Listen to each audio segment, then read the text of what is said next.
So we are now in chapter 2 of calculus. Chapter 2 is about the derivative, both its definition in terms of a limit and also what it means graphically and in terms of real life situations as a rate of change, more precisely an instantaneous rate of change. We don't really do a ton of derivative rules that you might have learned in the past, like the power rule, the chain rule, the product rule, quotient rule. If you've heard of those things, we're not really doing that. I will do the power rule a little bit, including even today. But for the moment, you need to focus on the idea of the derivative and how to give it meaning in physics in particular, and then also how to compute it using limits.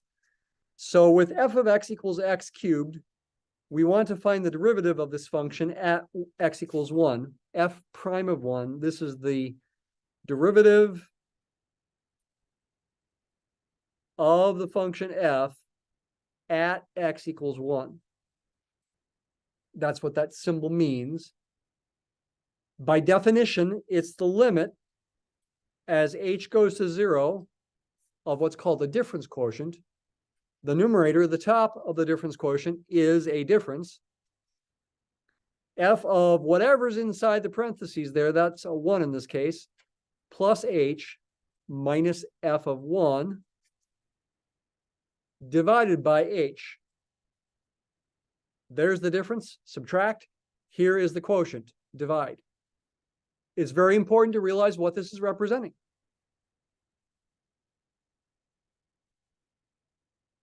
If I draw the graph of x cubed,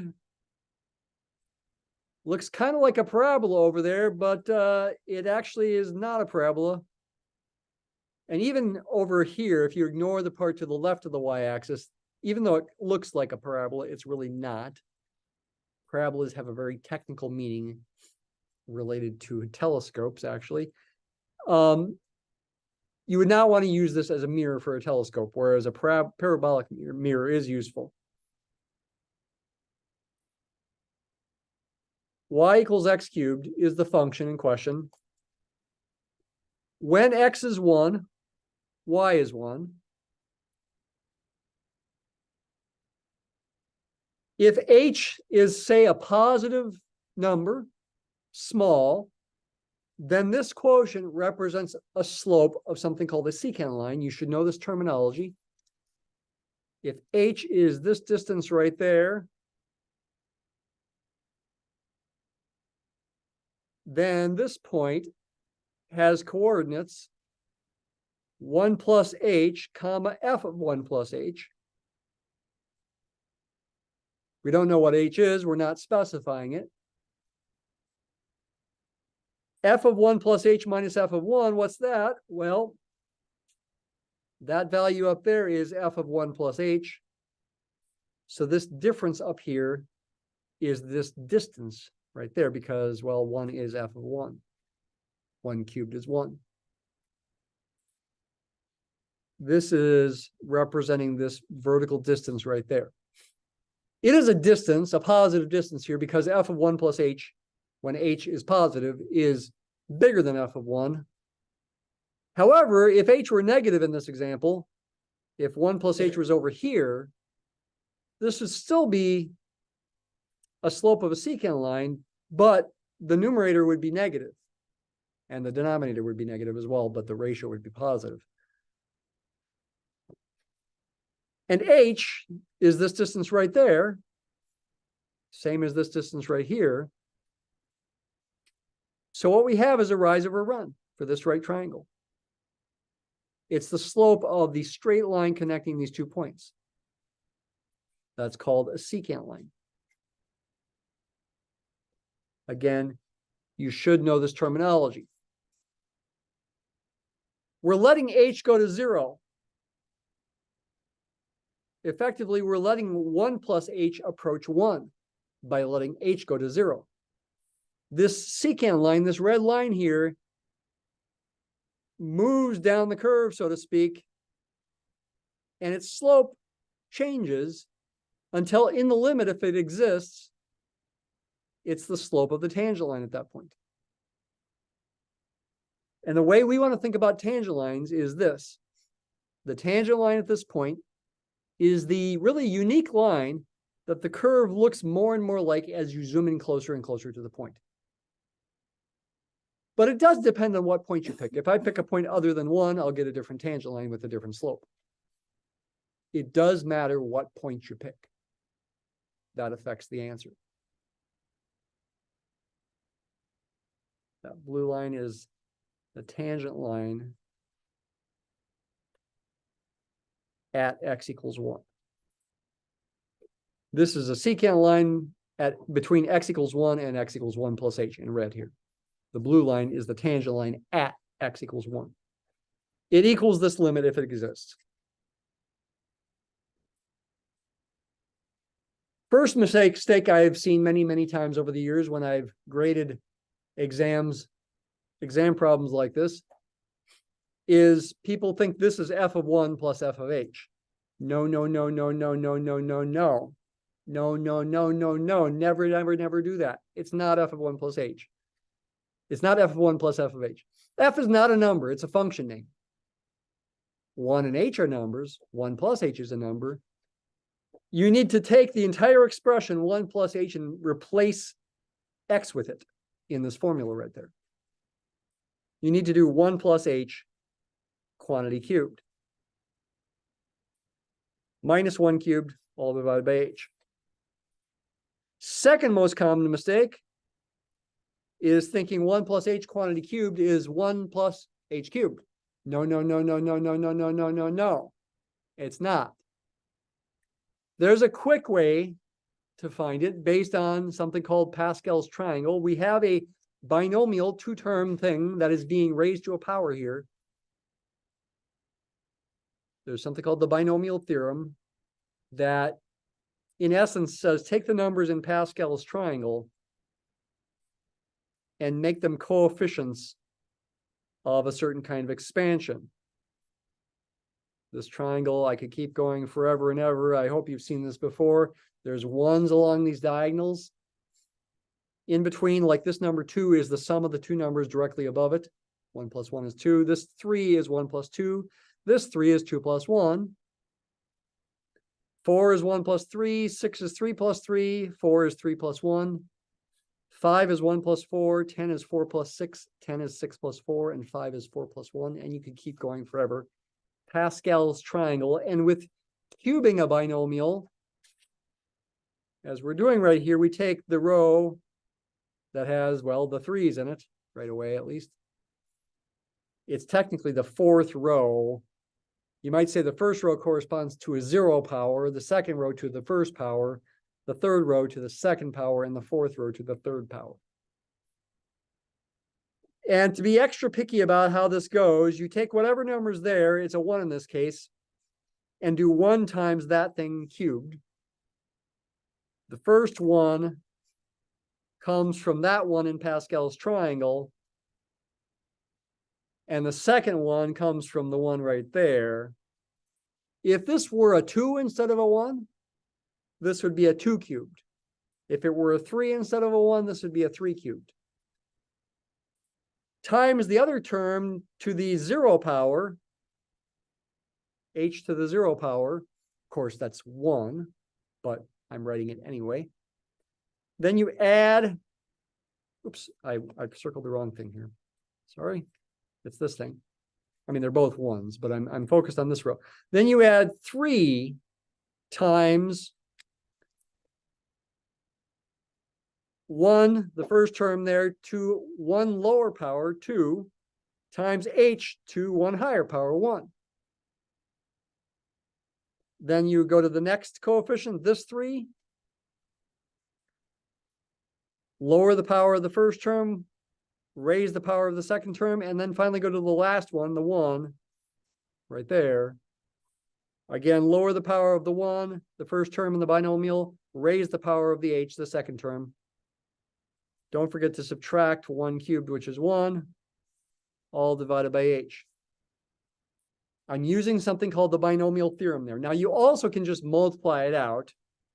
If you're afraid you're going to make a mistake with the binomial theorem, you could do this multiplication, multiply 1 plus h times itself with 3 factors, Say with these first two factors, use FOIL. 1 times 1 is 1, outside times outside is h, inside times inside is h, giving me 2h. Last times last is h squared. Notice I'm really squaring a binomial there, so I'm really using the numbers in this row of Pascal's triangle, 1, 2, 1. That's getting multiplied by 1 plus h. You can't FOIL anymore, but you can take each term over here and multiply it times each term over there once. 1 times 1 is 1, 1 times h is h. 2h times 1 is 2h. 2h times h is 2h squared. H squared times 1 is h squared. H squared times h is h cubed.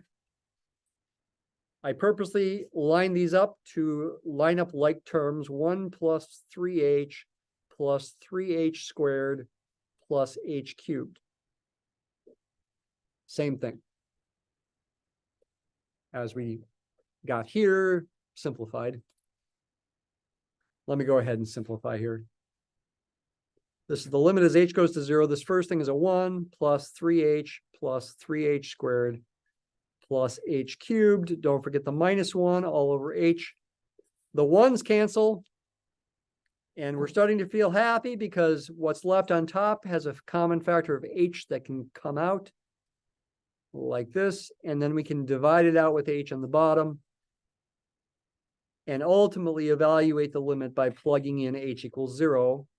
Substitution in this very last step gives 3 plus 3 times 0 plus 0 squared is 3 plus 0 plus 0 is 3.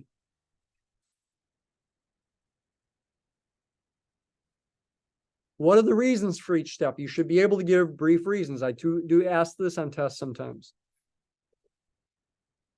That equal sign is the definition of the derivative. You may want to write this down. I'm not going to take the time to. That's the definition of the derivative. This one, that's just substitution into the function. 1 plus h quantity cubed is f of 1 plus h. 1 cubed is f of 1. Substitution, you can say, is the reason for that one. This is algebra. You could mention Pascal's triangle if you want. You could mention binomial theorem if you want. You could also show your work like I did down here. That you could also just call it algebra, more algebra, cancellation. The most significant equality is, well, the two most significant ones are the last two. Well, besides the first one, the definition of the derivative, that was very important too. Definition of the derivative, these last two before that one are more significant. That's the definition of a limit. In particular, that's my shorthand for saying the value of the limit is independent of what happens to the function at h equals 0 in this case. It doesn't matter that this function right there, this rational function of h, is undefined at h equals 0. Doesn't matter. It equals this function, this quadratic function, as long as h is not 0. Since these two functions are the exact same function when h is not 0, their limits as h goes to 0 will be the same if they exist. You can shorten that to just definition of the limit. This one's continuity. Continuity of what? Continuity of this quadratic at h equals 0. Not continuity of this at h equals 0, because that one's not continuous at h equals 0. It's got a removable discontinuity as a function of h. I'm not talking about the original function x cubed here. I'm talking about this function of h if I think of h as a variable and I graph this as a function of h. It's the same graph as this except with a hole in it. This one doesn't have a hole in it. It's continuous. You can evaluate the limit by substitution using that continuity. And then finally, just a bit of arithmetic at the end. You don't have to say arithmetic, but you should say give reasons for all the other things. So the slope of the secant line, of the tangent line, excuse me, is 3. So what's the equation of the tangent line? Well, it does go through the point 1, 1. So I can use the point slope form of the equation of a line. 3 is the slope. The equation of the tangent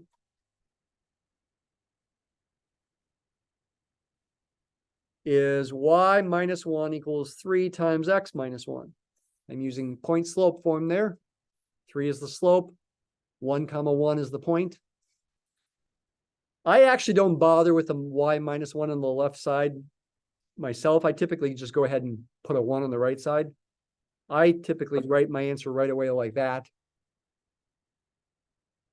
This can be simplified into slope-intercept form. Y ultimately equals 3x minus 2. That's the equation of the tangent line. Remind you what this means graphically. Go to y equals, plug in x cubed. Also plug in this function whose graph is the tangent line. 3x minus 2. Pick an ordinary kind of window, say at first, because you're not sure what it's going to look like. -3 to 3, perhaps. But we are going to want to zoom in. There's x cubed. And here comes the tangent line. Looks pretty good. To be more sure, we zoom in near the point 1, 1. So maybe 0.9 to 1.1 in both directions. By the way, I'm not trying to do the epsilon delta thing here. I'm not trying to make the graph go to the left and right hand sides of the window.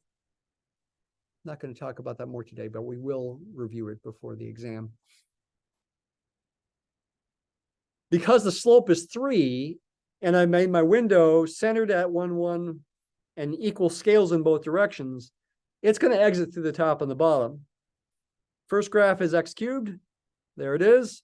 Second graph is the tangent line. You can barely tell the difference. It did graph both. Just barely tell the difference there and there. You pick some different, slightly different line, and you're going to get the wrong answer. Like, what if you thought the tangent line, instead of having a slope of 3, had a slope of 3.01? And just to try to make it sure it goes through the right point, I'm going to write it like this. Times x minus 1 plus 1. That'll be a line with a slope of 3.01 going through the right point. Maybe I should have made it 3.1, but let's see if we can tell a difference here. So here's x cubed. Okay, it's close enough to 3 that we're not seeing a difference. Let's try modifying it a bit.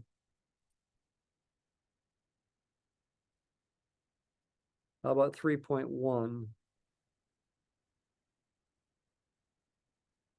Let's see if we can tell a difference now. If it lets me delete that last one here. Add 1. Problem with keeping the door open now is they're a lot louder. You can see more of a difference there. Okay, the slope of the tangent really is 3. Can I clarify anything there? I could have done that problem at x equals 2 as well, or x equals 17, or x equals -50. Could I do that derivative calculation for f of x equals x cubed for any number, call it a? Sure, it's the exact same kind of calculation. Limit as h goes to 0 of a difference quotient, f of, well, before it was 1 plus h, now it's going to be a plus h. Before it was minus f of 1, now it's going to be f of a divided by h. I'm not saying what a is. A is some unspecified number. Let's see if we can still do it. Same function. So f of a plus h is still a plus h quantity cubed. F of a is a cubed. I need that row in Pascal's triangle, this one. Help me do this more quickly. The first one is a coefficient of a cubed times h to the 0. That'll just simplify to a cubed. The next number, the 3, is the coefficient of a squared times h to the first. The next coefficient, another 3, is the coefficient of a to the first times h squared. 1 is the coefficient of h cubed. We can still cancel. And after cancellation, with what's left on the top, there's a factor of h in each term that can be factored out to divide out with the 1 on the bottom. Careful to not make mistakes when you do this. Now divide it out with the 1 on the bottom. This is not a continuous function of h at h equals 0, but after dividing it out, the resulting thing is continuous at h equals 0. It's a quadratic in h. I can now evaluate this limit by substitution. These are still both 0. The answer is 3a squared. When a is 1, that's 3 times 1 squared, 3, the answer we got before. If a were 2, that would be 3 times 2 squared, 12. The slope of the graph when x is 2 is 12. If a were negative 17, what's negative 17 squared? I think it's 289 times 3. 289 times 3, maybe I better check that that is 17 squared. 867 is the slope of the graph when x is 17 or negative 17. Question? Yes, those are zeros. I substituted 0 because I used continuity of this function at h equals 0. For h, I couldn't do that at first because I'd be dividing by 0. That's the whole point of doing these calculations.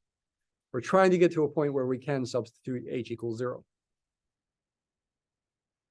So if f of x is x cubed, then f prime of an arbitrary number a is 3a squared. Well, wait, maybe we don't even need to bother calling it a. Why not call it x? If f of x is x cubed, its derivative at an arbitrary value of x is 3x squared. And that is a particular instance of the power rule. What is the power rule?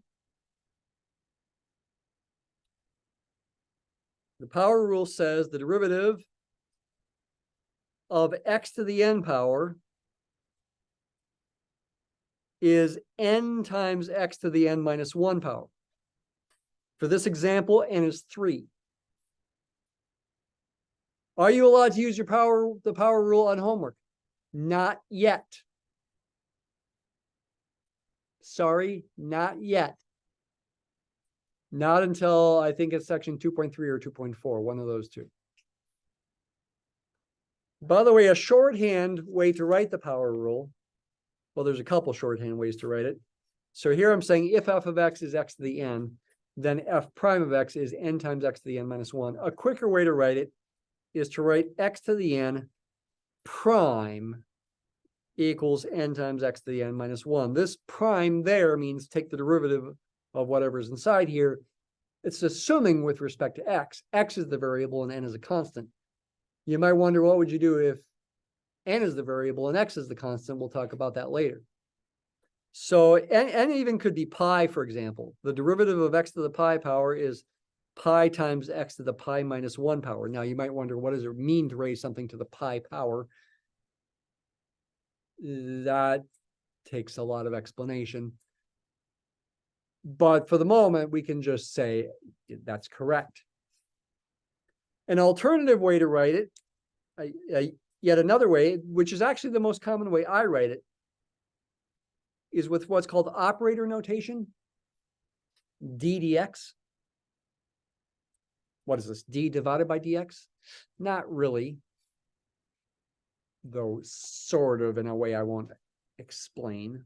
When you see this quote-unquote fraction, d dx, just say d dx. d dx means the derivative of with respect to x. Compute the derivative with respect to x of whatever's inside there. It's this. It's a bit superior to the prime notation, though it takes longer to write. because it's specifying what the variable is, x, not n. So these are just alternative ways of writing this. This is the power rule in 3 different forms. They all mean the same thing. But you can't use it yet. You gotta do your limit calculations. You gotta go through. It's like with playing music, like piano or something. You gotta do your finger exercises. Okay. The limit calculations are your finger exercises. You have to do those before you can play the music. Okay. It's a rite of passage, you might say.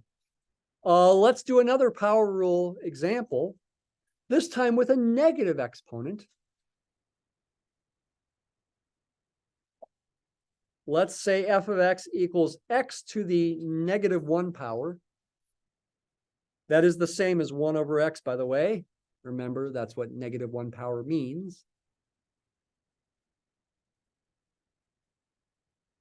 According to the power rule, PR, according to the power rule, f prime of x, what is n here? N is negative 1. Bring down that negative 1, subtract 1 from the exponent. The answer should be negative x to the negative 2, which is negative 1 over x squared. That should be the answer. Is it? Let's see if we can verify it with the limit.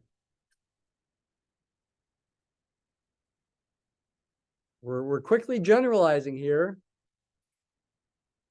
Last time and first time today, with first example today, we let x be a particular number, 1.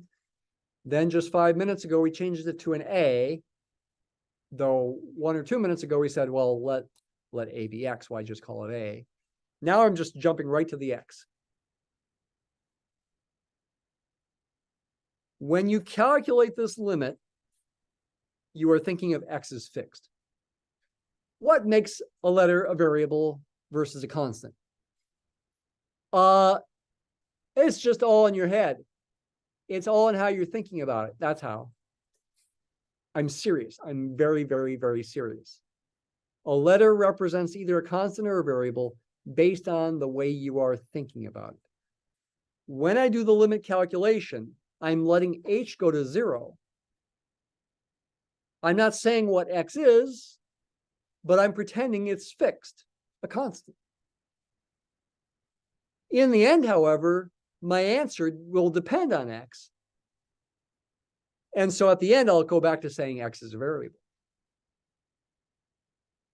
You should have the flexibility to think about it both ways. So do the calculation. Make sure you carry the limit sign along. I've been doing that without saying that explicitly, but you need to. If you want to get full credit on show your work problems on tests, you need to carry this limit sign along and only get rid of it when you substitute at the very end. Otherwise, they're not equal. Mathematicians are very picky about equal signs, okay? Don't write equal signs for things that are not equal. Oh, and if you ever teach stats in the future, stat students, they write equal signs all over the place for things that are not equal. Calculus students are a little bit better, but I need to remind you, okay? So if you want equality in each of these steps, you need to write the limit sign. What do we do here, though? Doesn't look so easy. Some sort of trick? Yeah, and there's a couple different ways you can think about the trick. You could either think of dividing by h here as the same as multiplying by 1 minus h, or 1 over h, excuse me. And then with the fractions in the top, get a common denominator and subtract before multiplying by 1 over h. I'm going to do something different. I'm going to multiply the top and the bottom by a factor that will cancel both the x and the x plus h on top. If I do it to the top, however, I got to do it to the bottom. So I'm showing a little extra work here like this. You wouldn't have to show that little bit of extra work, but if it clarifies things, do it. When you distribute this through the top, we get some cancellation. In the first fraction, the x plus h's cancel, leaving you with just an x. In the second fraction, the x's cancel, leaving you with an x plus h. Notice my use of parentheses, though, because I'm subtracting that whole thing. If I do it to the top, I got to do it to the bottom because I'm really multiplying by a 1 here in disguise. So the bottom gets worse, but that's okay. We no longer have fractions within fractions. Distribute the minus sign through the parentheses like this.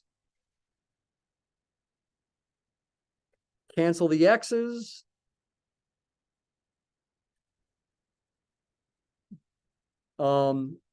Divide out the h's. That's okay to do because, again, with this limit, it doesn't matter what happens to this function at h equals 0. It's undefined at h equals 0, but when h is non-zero, it equals, careful, keep a negative sign up top, it equals this function of h when h is non-zero. Question? Talking about here? Yeah, I mean, I could put parentheses there, but it doesn't matter because that's assumed to be multiplication, h times x. Multiplying times this whole thing. Remember, when I look at this, x is fixed. H is the variable. H is going to 0. Question? Another question? Yes, because they're being multiplied. If it was at h plus x, you would not be able to cancel them. But h times x, you can cancel them. But because of that negative sign here, it doesn't cancel to a positive one, it cancels to a negative one. Now this is continuous at h equals 0, substitute. And I can bring this negative sign out in front. That's an allowed thing to do. And lo and behold, we get negative 1 over x squared. Negative x to the negative 2, just like predicted with the power rule. I'm not saying these calculations are easy. You got to practice this stuff. Is it worth it to practice? If you really want to appreciate calculus for what it is worth it to practice. Do you ever have to do limit calculations in physics? Well, maybe a calculation might be too strong a word, but the concept of a limit does come up in physics. You page through your physics book, you're going to see limits. Okay, as a concept at least, maybe not always a calculation.